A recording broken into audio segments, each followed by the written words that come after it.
नमस्कार दोस्तों।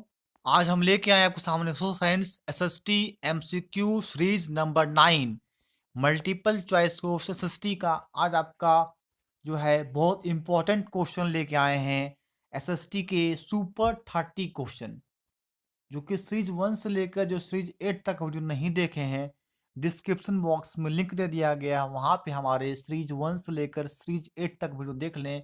Then after हमारे सीरीज 9 का वीडियो देखें। जितने भी वीडियो होंगे बहुत डिपली में करवाया जाएगा, बहुत स्ट्रॉन्ग तरीके से आपको हर क्वेश्चन करवाया जाएगा। इस वीडियो को शुरू से लेकर लास्ट तक जरूर से जरूर देखना है, ताकि आपको हर कुछ आसान लगना शुरू हो जाए। और हाँ, अब सबसे पहले वीडियो को लाइक करके अधिक से अधिक इसे शेयर कर दें, और चैनल में अगर फर्स्ट टाइम सब्सक्राइब करके बेल आइकन को प्रेस अवश्य करें। आइए आते स्टार्ट करते नंबर फर्स्ट क्वेश्चन पे।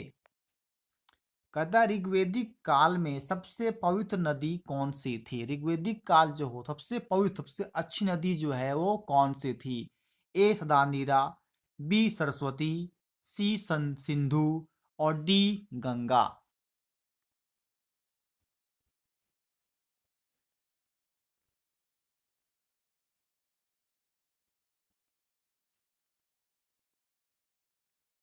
तो ऋग्वेदिक काल में सबसे पवित्र नदी थी, आपको नदी का नाम है सरस्वती नदी। सबसे पवित्र नदी थी। कौन नदी थी? सरस्वती। याद रखिएगा, बहुत महत्वपूर्ण क्वेश्चन है, परीक्षा में पूछे जाएंगे आपके।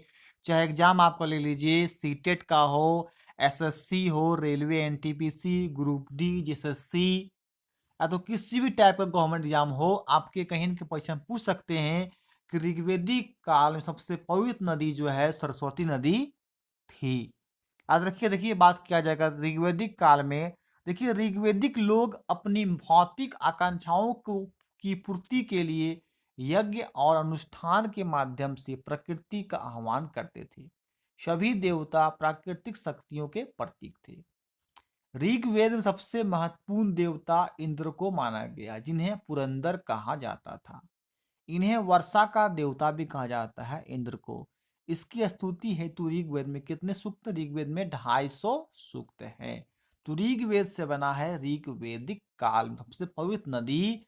ऑप्शन नंबर 2 सरस्वती नदी होगी। याद रखिएगा, बहुत ही महत्वपूर्ण है।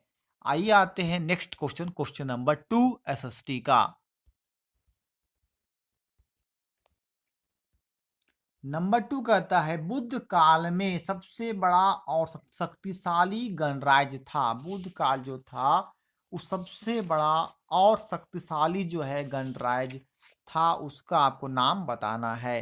ए रामग्राम के कोली, बी मिथिला के विधेय, सी वैशाली के लिच्छवी और डी कुचिनारा के मल्ल। हर क्वेश्चन में आपको 10 सेकंड का समय दिया जाएगा, ताकि आप उसको जांच सकते हैं कितने का आप आंसर सही कर पाते हैं।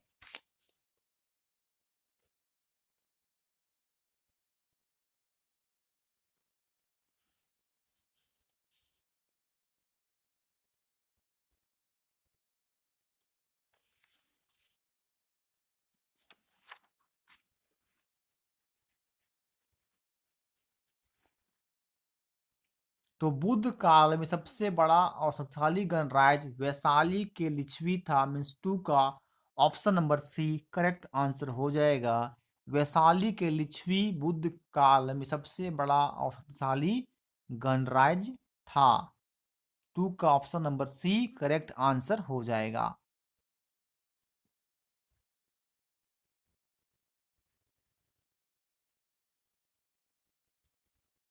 आइए आते हैं नेक्स्ट क्वेश्चन, क्वेश्चन नंबर 3 की ओर।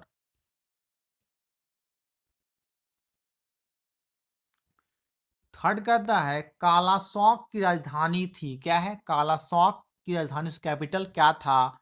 ए वैशाली, बी राजगीर, सी पाटलिपुत्र और डी अवंती।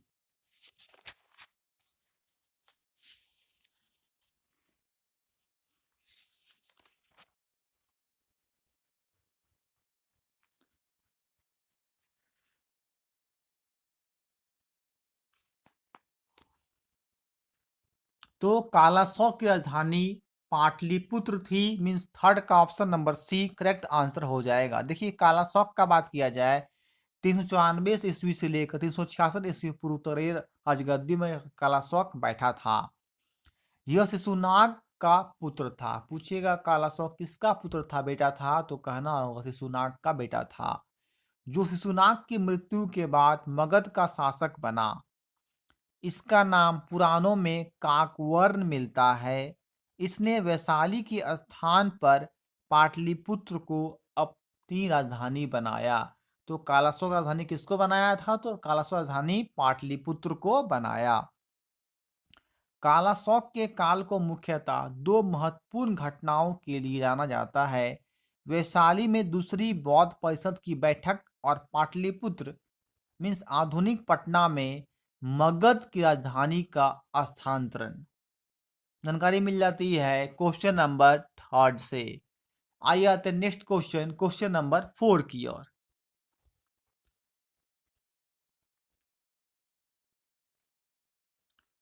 क्वेश्चन नंबर 4 बहुत ज्यादा ही महत्वपूर्ण प्रश्न देखिए हम लेके आए हैं आपके सामने। क्वेश्चन नंबर 4, महावीर को डैश, ये डैश है, के समीप डैश नदी के किनारे डैश वृक्ष के नीचे सर्वोच्च मैंने सबसे अधिक ज्ञान प्राप्त हुआ।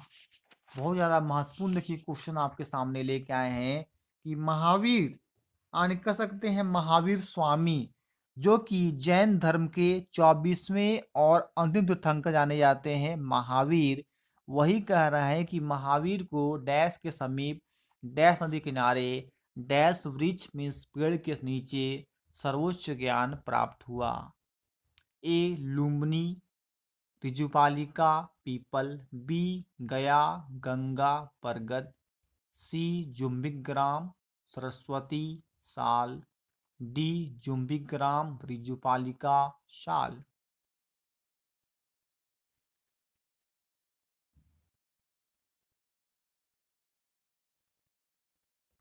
हर क्वेश्चन में आपको 4 ऑप्शन दिया जाएगा। इसी टाइप का आपको प्रतियोगिता परीक्षा पूछे जाएंगे, एक क्वेश्चन रहेंगे और 4 ऑप्शन, उसका एक आंसर आपको करेक्ट करके दिखाना है। तो महावीर को जुम्बिग्राम ऋजुपालिका नदी किनारे और साल वृक्ष के नीचे सर्वोच्च ज्ञान प्राप्त हुआ था। मीन्स 4th का option number D correct answer हो जाएगा। आइए कुछ जान लेते हैं महावीर जी के बारे में। जो आया रखिएगा, जुम्बिग्राम था और ऋजुपालिका नदी था और वृक्ष जो था वो साल था। रखिएगा बहुत महत्वपूर्ण है, वहां पे इनको सर्वोच्च सबसे अधिक ज्ञान का प्राप्ति हुई थी महावीर स्वामी को। अब देखिए पूरा नाम इनका हो गया महावीर स्वामी। इनका बात किया जाए, महावीर स्वामी का जन्म 540 ईस्वी पूर्व कुंडग्राम आने की वैशाली में हुआ। रखिएगा महावीर स्वामी का जन्म 540 ईस्वी पूर्व में कुंडग्राम वैशाली में हुआ था। और महावीर स्वामी के पिताजी का नाम सिद्धार्थ था। ज्ञात क्षत्रिय कुल के प्रधान थे वो सिद्धार्थ, जो इसके पिता थे। एवं माता का नाम त्रिशला था, जो लिच्छवी नरेश चेटक की बहन थी। कौन? लिच्छवी नरेश चेटक की बहन थी त्रिशला। महावीर के बचपन का नाम वर्धमान था। पूछेगा कि महावीर के बचपन का नाम क्या था, तो वर्धमान था।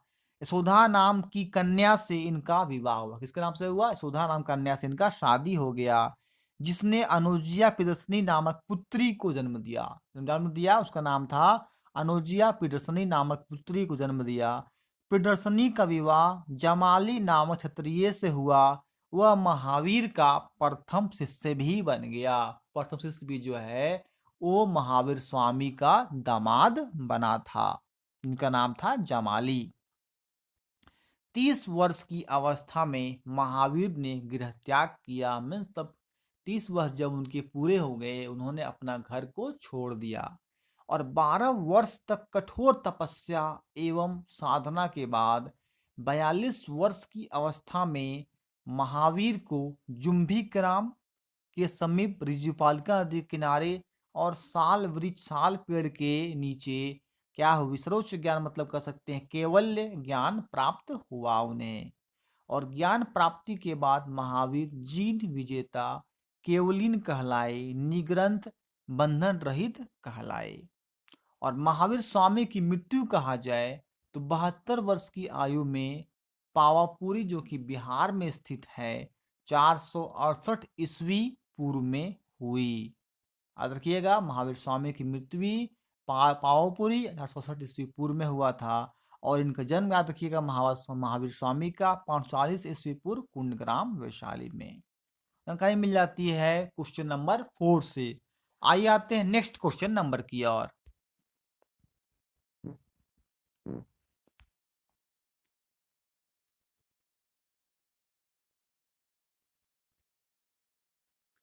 आइए नेक्स्ट क्वेश्चन पे आते हैं। बौद्ध ग्रंथ विनय पिटक निम्नलिखित में से किससे संबंधित है? बौद्ध ग्रंथ जो है विनय पिटक वो किससे संबंधित है? ए जरथुस्त्र के विचार, बी बौद्ध संघ के नियम, सी संस्कृत व्याकरण, डी महावीर के उपदेश।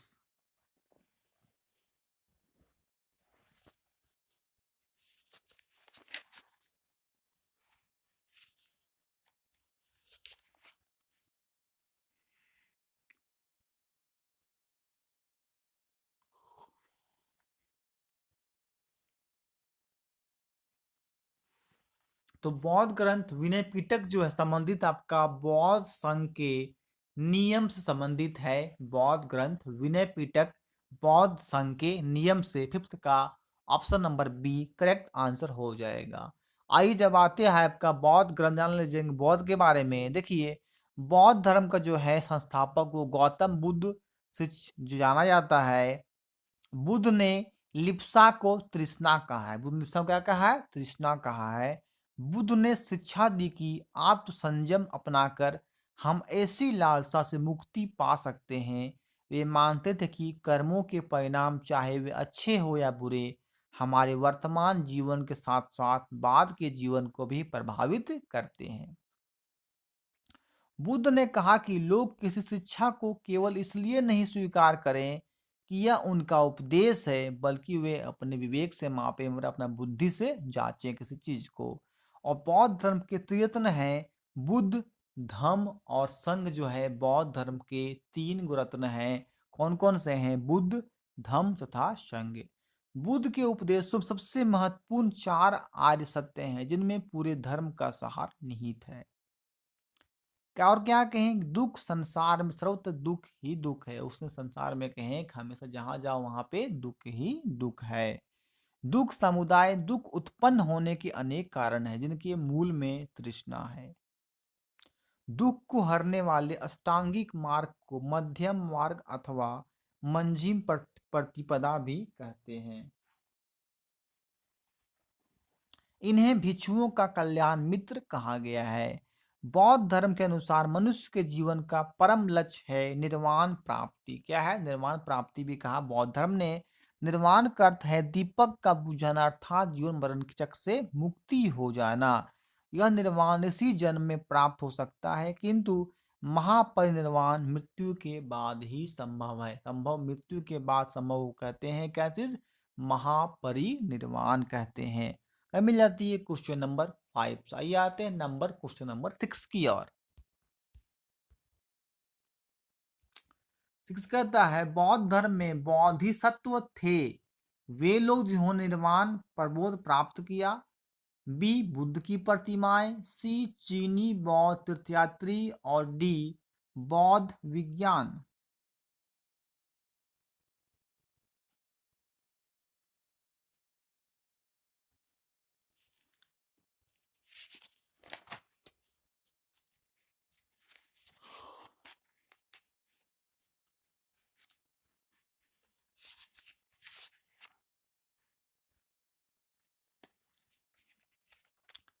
ये हो जाएगा वे लोग जिन्होंने निर्वाण प्रबोध प्राप्त किया वे बौद्ध धर्म में क्या थे? बौद्धि सत्व थे। इसका उत्तर हो जाएगा आप 6 का option number A correct answer हो जाएगा।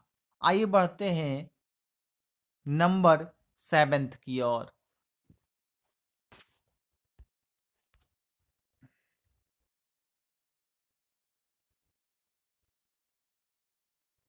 क्योंकि परीक्षा पूछ लिया जाता है कौन सा मिलान गलत है, मतलब 3 आपका ऑप्शन सही है उसके मिलान को, एक मिलान गलत है वो आपको सही करना है। देखिए, ए अर्थशास्त्र कौटिल्य, बी महाभाष्य पतंजलि, सी कल्पसूत्र भद्रबाहु और डी राजतरंगिणी मेगास्थनीज। यहाँ पे आपको याद रखना होगा कौन कौन सा सही है और तो उसमें निकल जाएगा कि ये कौन सा आपका गलत है।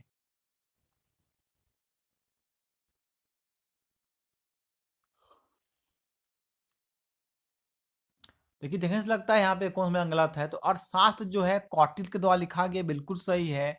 महाभाष्य पतंजलि के द्वारा ये भी सही है।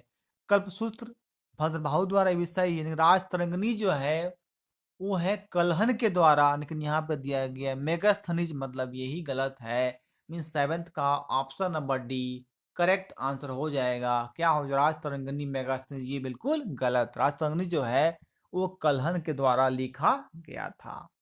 आइए आते हैं नेक्स्ट क्वेश्चन की ओर।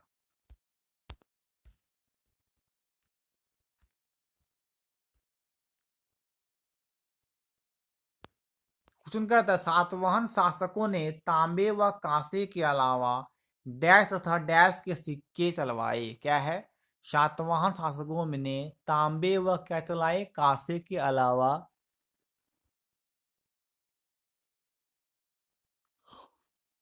तो सिक्के चलवाए।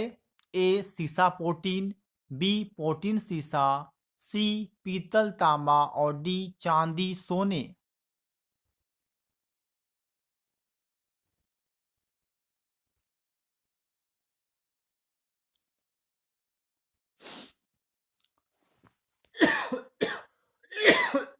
सॉरी। तो सातवां शासकों ने तांबे व कांसे के अलावा सीसा तथा पोटीन के सिक्के चलवाए। मीन्स एट्थ का option number A correct answer हो जाएगा। शासकों ने सीसा तथा पोटीन के सिक्के चलवाए थे। आइए बढ़ते हैं next question, question number ninth की ओर।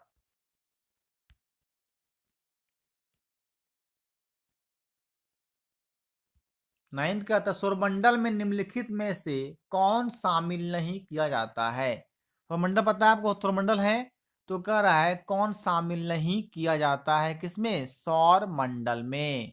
ऑप्शन ए खगोल पिंड, बी उल्का पिंड, सी तारा, डी कृत्रिम उपग्रह।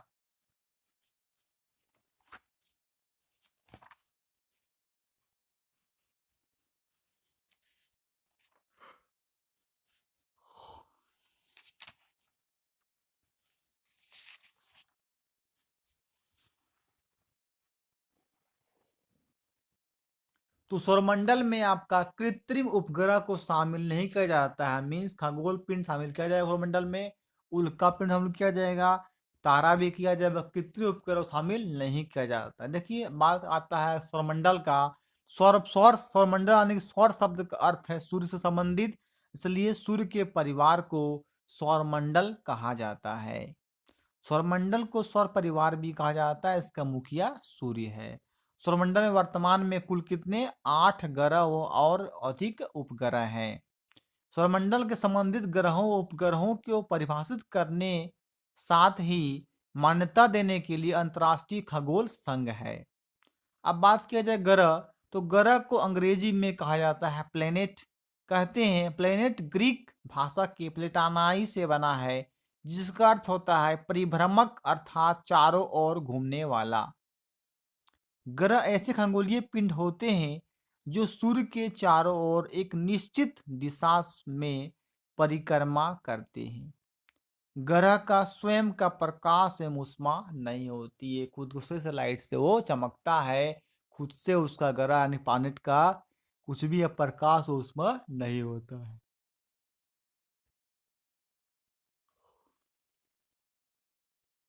आइए आते हैं next question, question number 10th SST की ओर।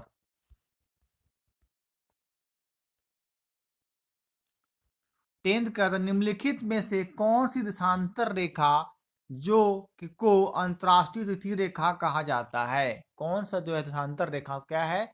अंतर्राष्ट्रीय तिथि रेखा भी कहा जाता है। ए 180 डिग्री, बी 90 डिग्री, सी 160 डिग्री और डी 0 डिग्री।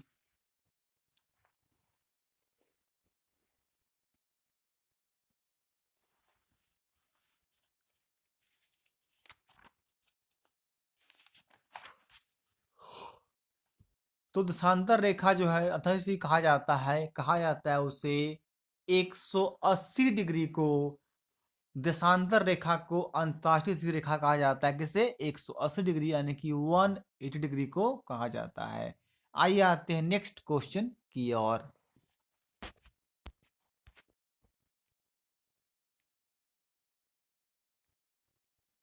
कहता है, देखिए मोस्ट इंपोर्टेंट क्वेश्चन है, पृथ्वी का सबसे ऊंचा पठार कौन सा है? पृथ्वी का सबसे ऊंचा पठार कौन कौन है? ए पामीर का पठार, बी दक्कन का पठार, सी राइन का पठार और डी लद्दाख का पठार।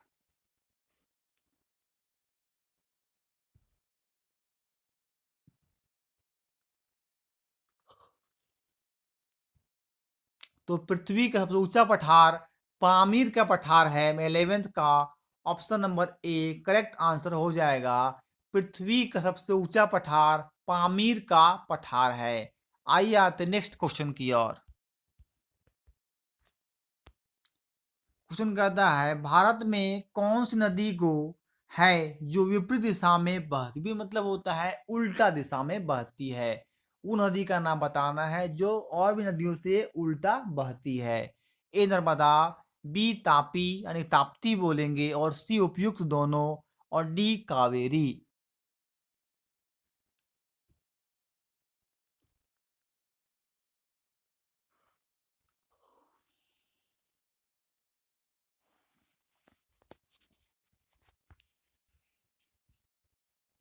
जो विभिन्न संबहती नदी, उस नदी का नाम है नर्मदा और ताप्ती, आने की ऑप्शन नंबर सी हो जाएगा करेक्ट आंसर। दो नदी जो है नर्मदा और ताप्ती, ये नदियां जो है यूपी दिशा में आने की उल्टे डायरेक्शन में बहती है। कौन कौन? नर्मदा और तापी, ताप्ती अंदूब दोनों। आइए आते नेक्स्ट क्वेश्चन की ओर। क्वेश्चन नंबर 13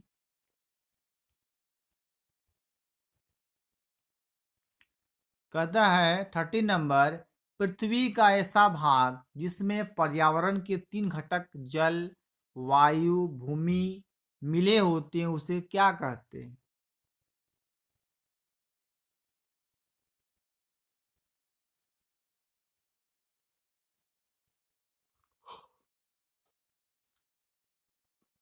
तो जिसमें तीनों घटक होते हैं जल, वायु, भूमि, उसे जैवमंडल कहा जाता है। मीन्स 13 का option number D correct answer हो जाए। उसे क्या कहते हैं? उसे जैवमंडल कहा जाता है। जहां तीनों चीज मिलता हो आपको, वायुमंडल, जलमंडल, थलमंडल, उसे जैवमंडल कहते हैं। आइए आते हैं अब नेक्स्ट क्वेश्चन की ओर। अब देखिए जैवमंडल में से एक पार्ट आपका है बहिर्मंडल। यह वायुमंडल का सबसे ऊपरी परत को क्या कहते हैं? वायु, वो बहिर्मंडल कहा जाता है। यह मंडल मानव जीवन के लिए उपयोगी नहीं होती है। यह वायुमंडल क्या की पिपली परत, पतली परत होती है। हीलियम व हाइड्रोजन गैस से यहीं से अंतरिक्ष में तैरती है। इधर मिल जाती है क्वेश्चन नंबर 30। आइए बढ़ते नंबर 14 क्वेश्चन की ओर। कहता निम्न में से किस महाद्वीप को विषमताओं वाला महाद्वीप कहा जाता है? क्या है? कौन से महाद्वीप को क्या है? विषमताओं वाला महाद्वीप कहा जाता है। A Africa, B Europe, C Asia और डी ऑस्ट्रेलिया।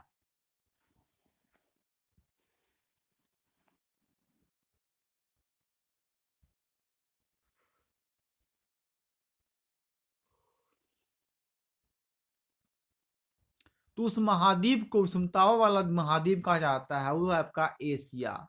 एशिया, एशिया महाद्वीप को विषमताओं वाला महाद्वीप कहा जाता है। मीन्स 14 का option number C correct answer हो जाएगा। आइए बढ़ते हैं नेक्स्ट क्वेश्चन की ओर।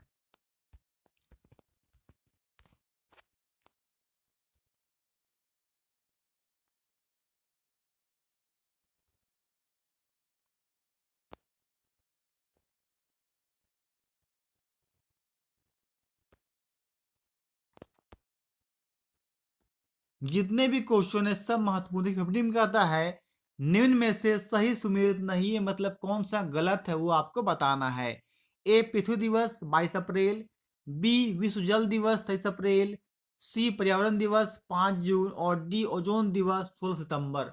आप हमेशा क्या डेली बेसिस पे हम डालते हैं इंपॉर्टेंट डेज का वीडियो, हमारे वीडियो को देख लेंगे, आपको समझ में आ जाएगा। चैनल में जाइएगा, हमारे चैनल में मिल जाएगा आपको इंपॉर्टेंट डेज का एक प्लेलिस्ट, वहां पे आपको बहुत सारा इंपॉर्टेंट डेज का वीडियो मिल जाएगा।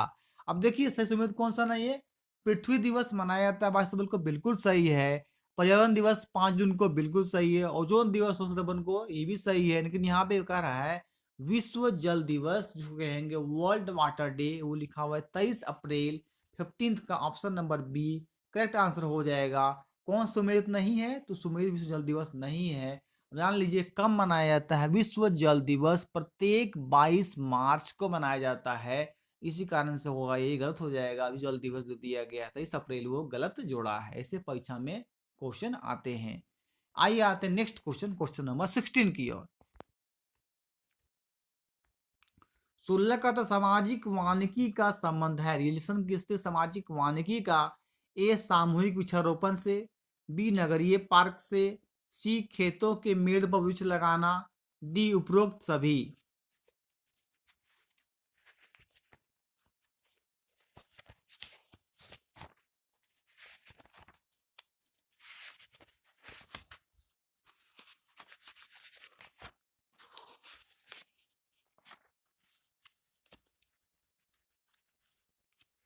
तो सामाजिक वानिकी का संबंध सामूहिक वृक्षारोपण से है, नगरीय पार्क से भी है, और खेतों के मेड़ पर वृक्ष लगाना।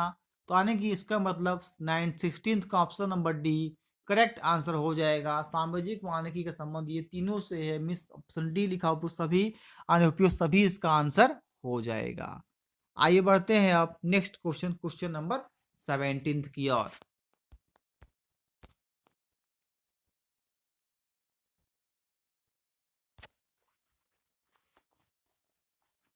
17 कहता है डैश को भारत में छोटा तिब्बत कहा जाता है। किस देश को मत जो है, किस जगह को वो भारत में क्या है, छोटा तिब्बत के नाम से जाना जाता है। ए लेह, बी लद्दाख, सी जम्मू कश्मीर और डी हिमाचल प्रदेश।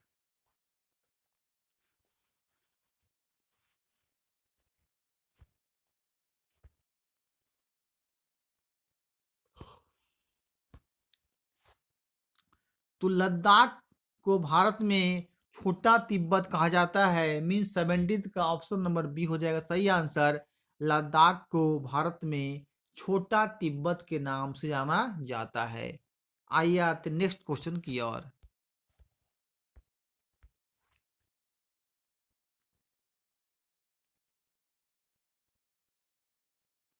नंबर 18 कहता है भारत में वह स्थान जो तिब्बती समाज की संस्कृति व राजनीति का केंद्र है।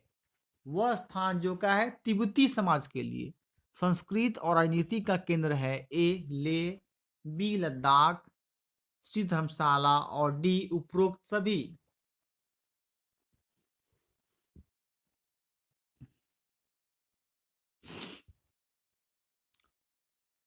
तो स्थान का नाम जो तिब्बत समाज संस्कृति राजनीति का केंद्र है, उस समा वो आपका नाम है धर्मशाला। वो स्थान का नाम क्या है, धर्मशाला। वह स्थान है जो तिब्बती समाज की संस्कृति और राजनीति का केंद्र है। मीन्स 18 का option number C correct answer यहाँ पे हो जाएगा। जितने भी क्वेश्चन मोस्ट इंपॉर्टेंट, बिल्कुल ध्यान से मेरी बातों को सुनना है, एक बार माइंड में सेटअप आपका हो जाएगा। आइए आते नेक्स्ट क्वेश्चन की ओर।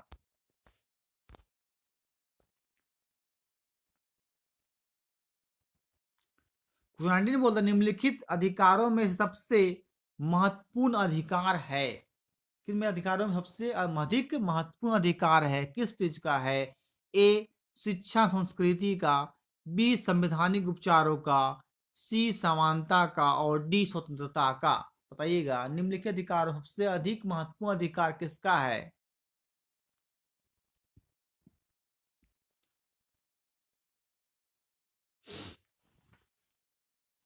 सबसे महत्वपूर्ण अधिकार आपका है 19 का बी, संवैधानिक उपचारों का अधिकार जो है सबसे महत्वपूर्ण अधिकार है।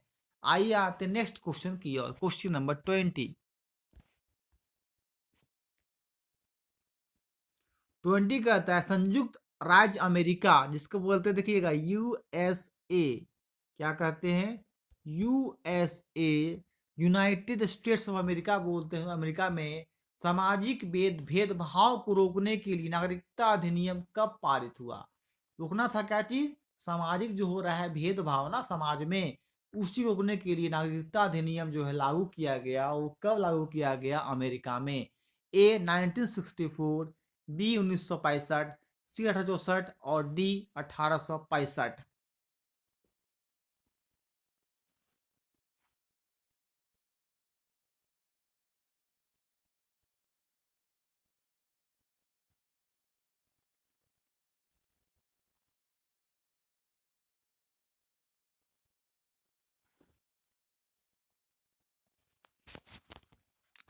तो उसका जो है अधिनियम पारित हुआ था 1964 में।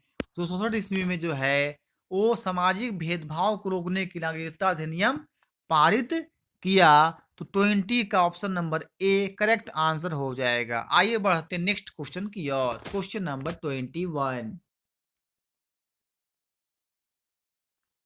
21 कहता है महिलाओं के प्रति समानता की शुरुआत होनी चाहिए।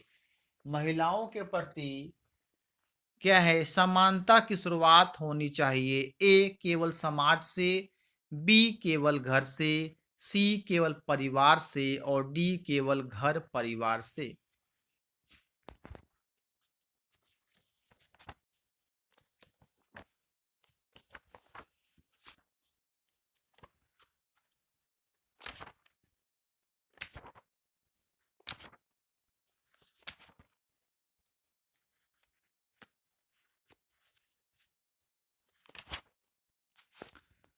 तो महिलाओं के प्रति समानता की शुरुआत होनी चाहिए केवल घर परिवार से। घर और वहां के परिवार से शुरुआत किया जाए तो महिलाओं के प्रति समानता की शुरुआत हो जाएगी वहीं से भी, कि घर और परिवार उसको अच्छा दिया जाए, बढ़िया से कहा जाए, तो महिलाओं की क्या शुरुआत अच्छी होनी चाहिए समानता की।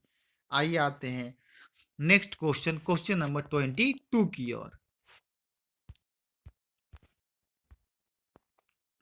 नंबर 22 कहता है भारत में पहली आदिवासी महिला राज्यपाल कौन है? पहली क्या बताना है? आदिवासी महिला राज्यपाल का नाम बताना है, वो कौन है? Option A Draupadi Murmu, B Sunita Murmu, C Kalavati और डी इनमें से कोई नहीं।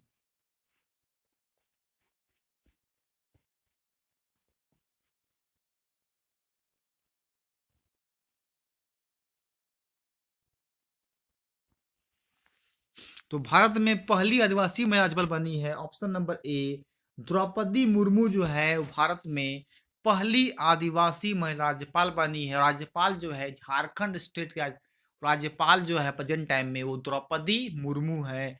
झारखंड के प्रेजेंट टाइम में आपका जो है अगर बात किया जाए सीएम तो हेमंत सोरेन है। कहीं मिल जाती है क्वेश्चन नंबर 22 से। आइए बढ़ते हैं क्वेश्चन नंबर 23 की ओर।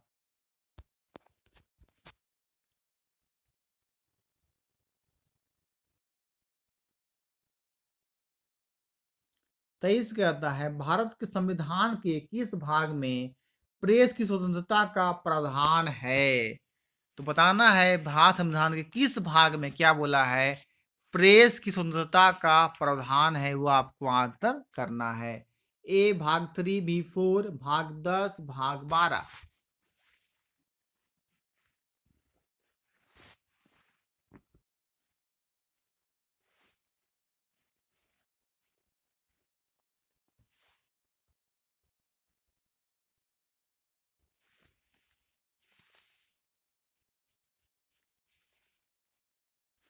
तो भारत के संविधान के भाग 3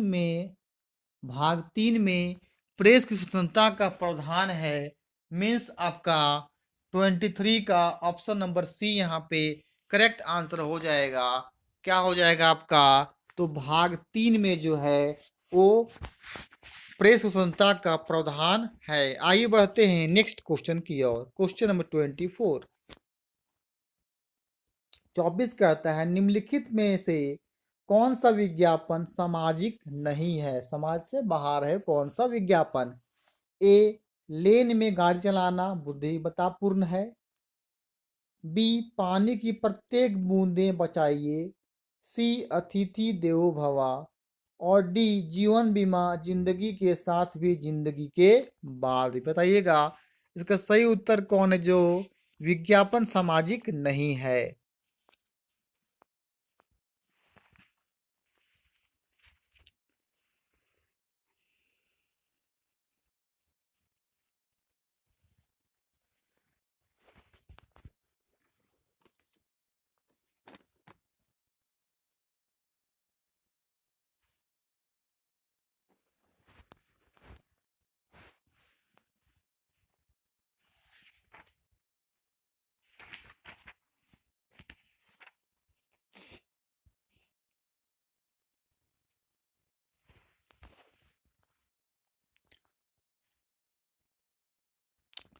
तो कौन सा विज्ञान सामाजिक नहीं है? तो ऑप्शन नंबर डी जीवन बीमा जिंदगी के साथ भी जिंदगी के बाद भी, ये विज्ञापन जो है सामाजिक नहीं है। तो 24th का आपका option number D correct answer हो जाएगा।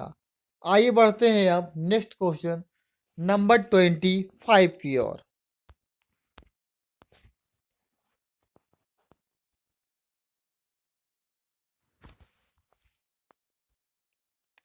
25 कहता है कालक्रम उपागम का दोष है।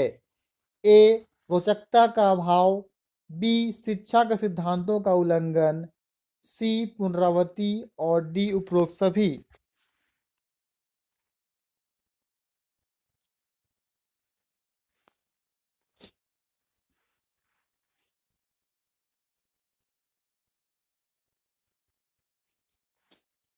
तो कालक्रम उपागम का दोष उपरोक्त सभी हो जाएगा। इस 25 का ऑप्शन नंबर डी रोचकता का अभाव, शिक्षा के सिद्धांतों का उल्लंघन, पुनरावृत्ति मीन्स कालक्रम उपागम का दोष जो है उपरोक्त सभी से है। मीन्स 25th का option number D correct answer हो जाएगा। आइए बढ़ते हैं नेक्स्ट क्वेश्चन की ओर।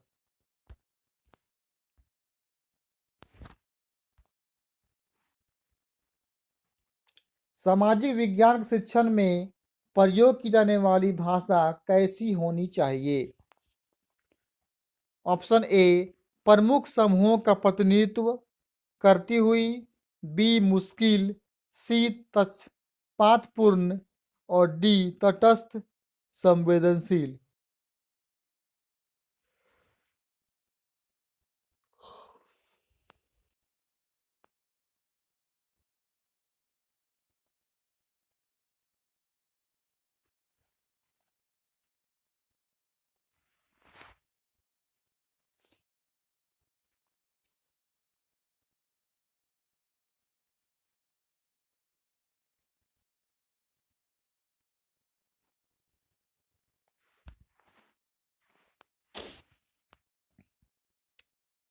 तो भाषा होनी चाहिए तटस्थ एवं संवेदनशील होनी चाहिए। क्या लिखा है? सामाजिक विज्ञान के विश्लेषण में प्रयोग की जाने वाली भाषा होनी चाहिए तटस्थ और संवेदनशील, मतलब स्पष्ट और क्लियर होना चाहिए। आइए बढ़ते हैं नंबर 27 की ओर।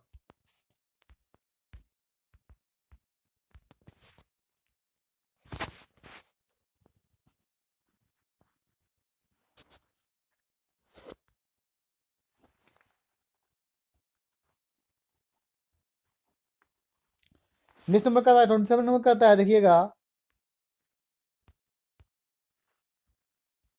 वृत्त आलेख। वृत्त मतलब देखिए सर्कल, है डायग्राम।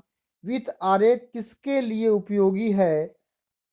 ऑप्शन ए ऐतिहासिक अवधि की विशेषताओं को रोक दर्शाना, बी एक प्रतिरूप से प्रदर्शित करना, सी विभिन्न मात्राओं की तुलना करना और डी समग्र के संबंध में किसी एक मूल्य को प्रदर्शित करना।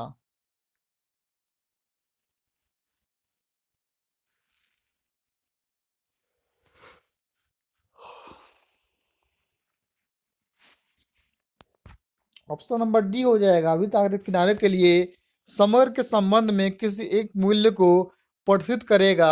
मीन्स 27 का option number D correct answer हो जाएगा। आइए बढ़ते नेक्स्ट क्वेश्चन की ओर।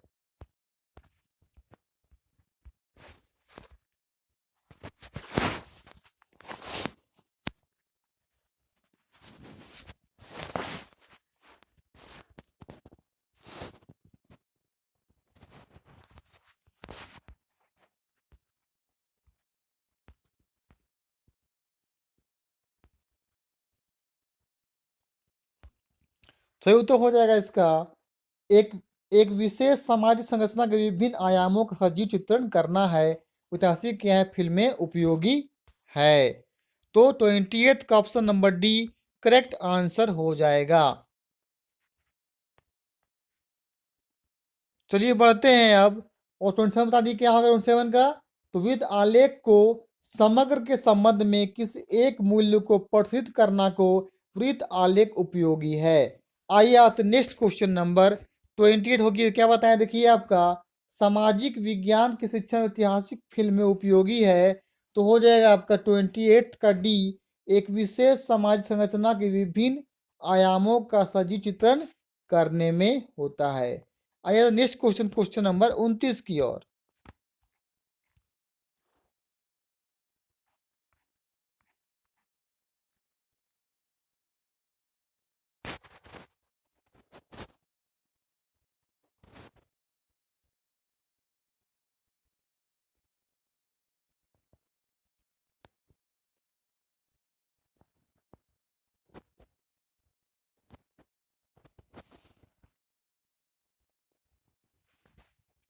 आइए नेक्स्ट क्वेश्चन देखिए आते हैं। मेट्रोलॉजिया नामक पुस्तक की रचना किसने की। क्या है, मेट्रोलॉजिया नामक किताब का नाम है, रचना किसने की। ए अरस्तु, बी प्लेटो, सी एटोस्थनीज और डी होमर।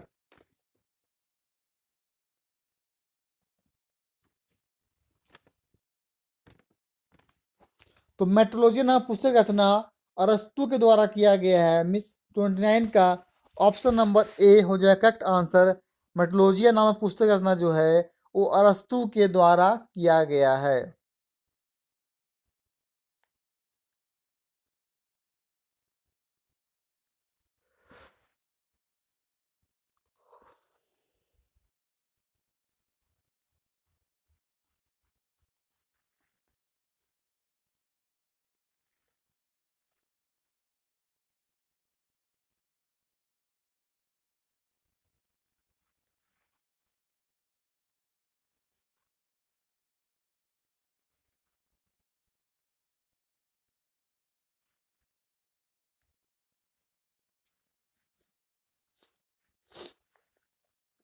तो मेट्रोलॉजिया नामक पुस्तक रचना किया है अरस्तु के द्वारा किया गया। आइए आते हैं आज का सोशल साइंस एसएसटी का सीरीज नंबर 9 का लास्ट क्वेश्चन, क्वेश्चन 30 है।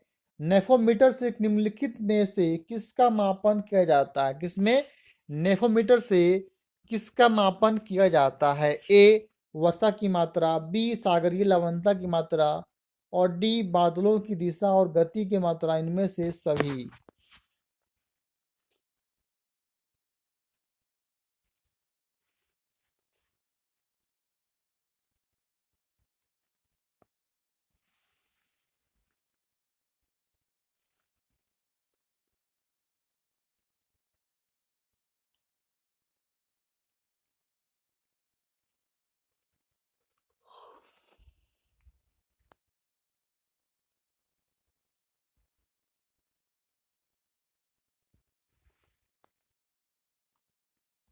तो नेफोमीटर संबंधित जो है वो मापा जाता है इससे आपका बादलों की दिशा और गति को मापा जाता है। किससे, नेफोमीटर से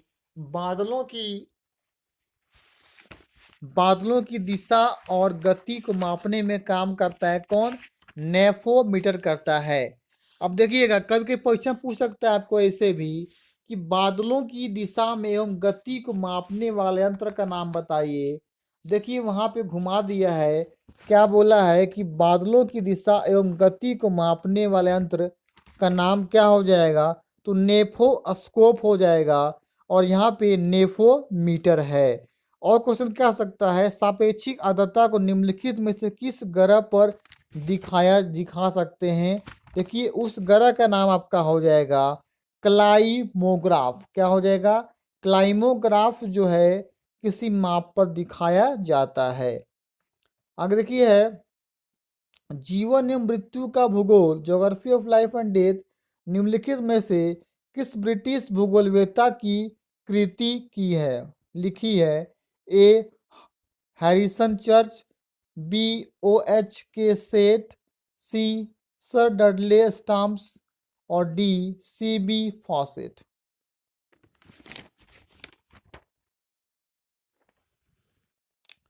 तो जीवन और मृत्यु का भूगोल जो है, ये भूगोलवेता का नाम है, इनका है सीबी फॉसेट, जो है जीवन एवं मृत्यु का भूगोल का लिखे बारे में बताए हैं।